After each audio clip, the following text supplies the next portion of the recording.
Alright, next on the chopping block in the carpet edge cleaning with flour, have my 1980 Electrolux Olympia 1, and it's obviously got the replacement vinyl hose.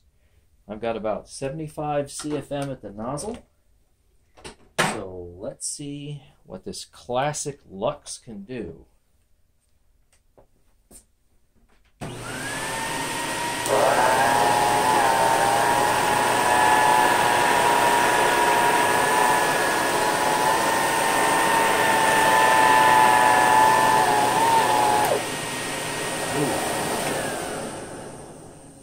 Not that well. Not horrible, but not that great.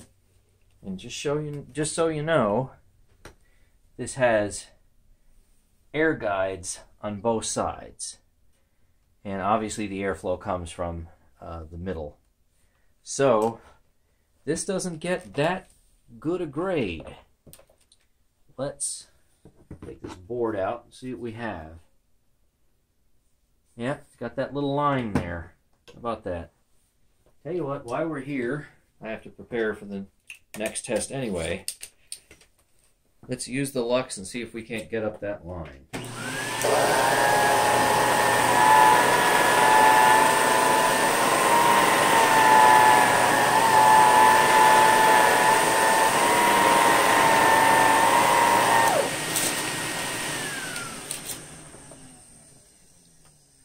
Well, I guess that's not too bad, but I thought I could do maybe a little bit better than that, but I guess not. So, edge cleaning is not this power nozzle's strong point. Thanks for watching.